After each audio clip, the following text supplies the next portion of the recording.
Imagina que toda tu vida has leído una Biblia incompleta. Imagina que existen libros antiguos que hablan de ángeles que enseñan magia prohibida de palabras, secretas de Jesús que nunca escuchaste en una predicación de visiones del cielo y del juicio tan impactantes, que podrían cambiar la manera en que entiendes la fe. Ahora imagina que esos textos existen, pero no están en la Biblia que tienes en tu casa. En este momento podrías pensar que suena a ficción, a teoría conspirativa, a exageración. Pero ¿qué pasaría si te dijera que manuscritos como el libro de Enoc, ciertos evangelios atribuidos a discípulos cercanos y textos escondidos durante siglos en cuevas del desierto, realmente existen y han sido estudiados por historiadores, teólogos y arqueólogos? No hablamos de leyendas modernas, sino de escritos que, de haber sido incluidos, quizá habrían cambiado por completo la forma en que ves a Dios, a los ángeles, al mal y hasta el papel de Jesús en la historia. Quédate conmigo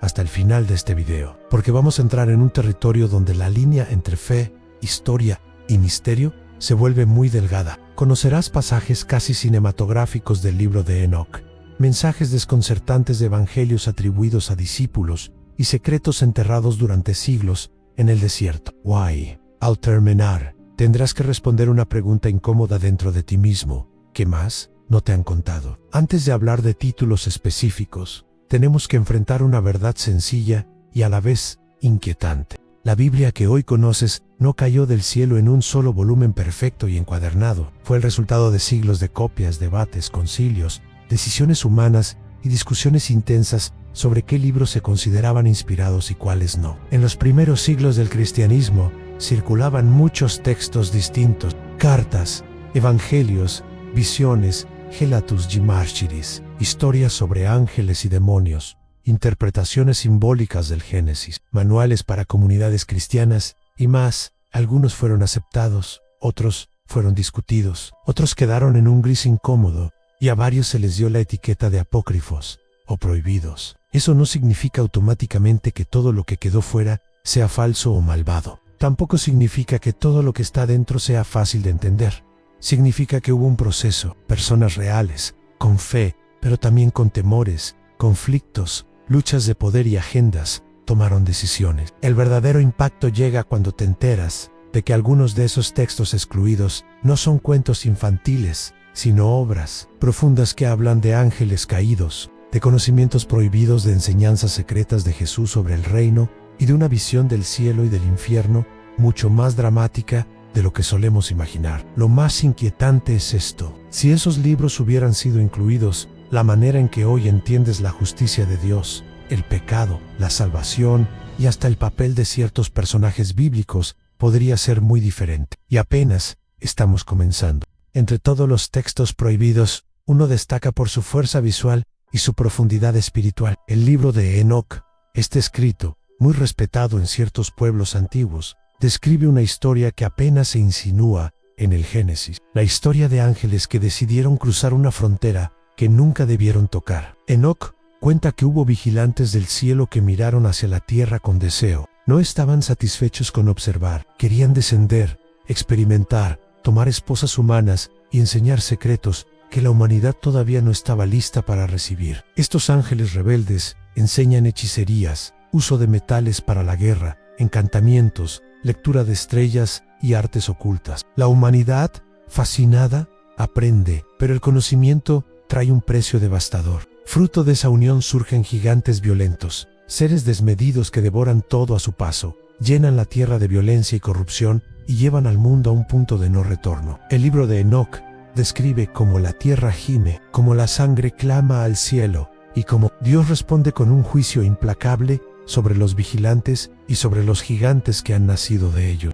Este texto presenta un universo donde el mal no es solo una desobediencia humana, sino una rebelión cósmica que mezcla ángeles, secretos prohibidos y humanidad desbordada. Si esta narrativa hubiera sido parte central de la Biblia, quizá entenderíamos el pecado, la guerra espiritual y el origen de la maldad con matices muy distintos. No veríamos solo a seres humanos desobedientes, sino a un mundo profundamente afectado por decisiones de seres celestiales. Entre los textos excluidos, hay evangelios atribuidos a discípulos que afirman conservar palabras ocultas de Jesús. Uno de los más comentados presenta a Jesús no solo como el maestro que cuenta parábolas, sino como el revelador de frases enigmáticas que parecen puzzles espirituales. En este evangelio apócrifo, las enseñanzas suenan casi como acertijos. Jesús habla del reino como una realidad escondida dentro de cada persona. Habla de una luz interior que si se enciende puede transformar todo, y deja caer frases tan profundas que han sido estudiadas por místicos, filósofos y teólogos durante generaciones. No se trata solo de mandamientos o normas, sino de claves para despertar a una comprensión más profunda de Dios y de uno mismo. Imagina por un momento que la imagen que tienes de Jesús se formó solamente con una parte de sus posibles palabras. ¿Qué pasaría si desde niño hubieras escuchado a Jesús diciéndote que el reino está dentro de ti, que el verdadero conocimiento es una transformación interior y que muchos que se creen dentro en realidad están fuera y no lo saben? Si este tipo de evangelios hubiera sido aceptado como parte del Nuevo Testamento, quizá se hablaría mucho más de una experiencia interior, de una búsqueda personal y menos de una fe puramente externa, basada solo en normas y estructuras visibles. Y esta no es la única sorpresa. Algunos textos atribuidos a discípulos cercanos presentan a Jesús compartiendo enseñanzas privadas, apartando a ciertos seguidores para explicarles misterios que no revelaba a las multitudes. Solo esa idea ya sacude la imagen de un mensaje completamente plano y uniforme. Entre los textos más incómodos para la historia oficial se encuentran aquellos que dan protagonismo a una mujer cercana a Jesús. En ciertos escritos antiguos se la presenta no solo como seguidora, sino como discípula que recibe revelaciones profundas, que hace preguntas difíciles y que entiende enseñanzas que otros no comprenden. En estos textos, ella no es una figura secundaria, ni un simple detalle en la historia. Es una voz que interpreta, que recuerda palabras de Jesús, que es defendida por el frente a otros discípulos que se incomodan por su cercanía. Hay escenas donde se insinúa que recibe enseñanzas privadas, donde Jesús la reconoce como alguien que ha entendido el mensaje a un nivel espiritual que trasciende lo superficial. Piensa un momento en lo que esto implicaría. Si estos escritos hubieran formado parte de la Biblia, la imagen del discipulado, del liderazgo espiritual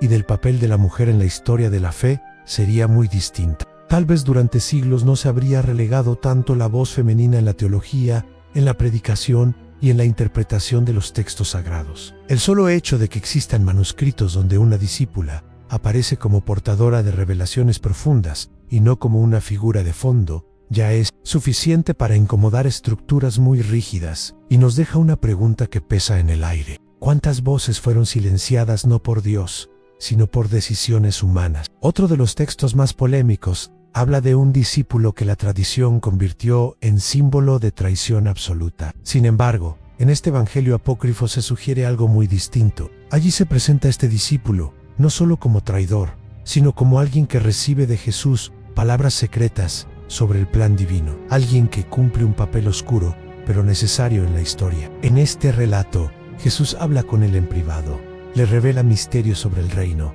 le anuncia que su acto, aunque doloroso, forma parte de una cadena de acontecimientos que llevará a algo mayor. No se trata de justificar el mal, sino de mostrar una visión más compleja, donde la historia de la salvación no es tan simple como héroes buenos y villanos totalmente malos. Si este evangelio hubiera sido aceptado de manera oficial, quizá hoy muchos creyentes verían la figura de ese discípulo con más matices. Tal vez se hablaría más de tensión entre la libertad humana y el plan de Dios, más de la oscuridad que puede ser usada para que salga a la luz algo mayor y menos de un antagonista plano y sin profundidad. Este tipo de textos no solo reescriben la historia de un personaje, nos obligan a revisar cómo hemos simplificado el bien y el mal, la lealtad y la traición, la elección y el destino. Y eso toca fibras muy profundas en nuestra forma de entender a Dios y nuestra propia vida. Durante siglos, muchos de estos textos permanecieron perdidos, mencionados solo en rumores o por escritores antiguos que los citaban de manera parcial. Pero en el siglo pasado, algo cambió. En cuevas cercanas al Mar Muerto,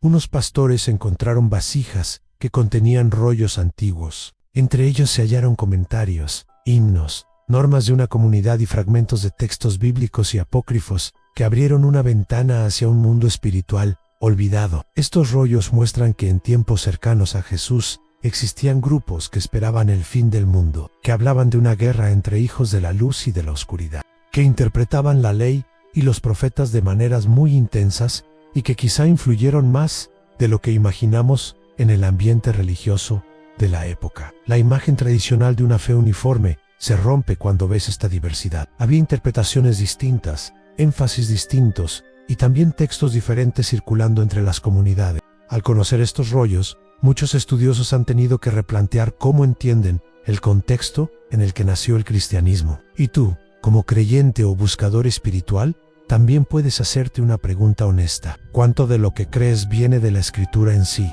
¿Y cuánto viene de decisiones históricas posteriores? ¿Has escuchado sobre ángeles que cruzan líneas peligrosas sobre gigantes, que llenan la tierra de violencia sobre palabras enigmáticas atribuidas a Jesús, sobre la voz poderosa de una discípula silenciada, y sobre un discípulo que tal vez no es tan simple como lo pintan? También has visto cómo rollos ocultos en cuevas revelan un mundo espiritual mucho más complejo del que solemos imaginar. Es tentador reaccionar de dos maneras extremas. Una es rechazar todo, pensar que si no está en la Biblia que tienes en tu casa, no vale la pena siquiera considerarlo. La otra es lo contrario, creer que estos textos superan a la Biblia y que todo lo oficial está manipulado. Pero quizá la clave está entre esos dos extremos. Estos libros prohibidos, apócrifos y antiguos, no tienen por qué reemplazar tu fe ni destruir lo que crees. Pueden servirte para comprender que la historia de la revelación es más amplia, que hubo debates, decisiones y silencios.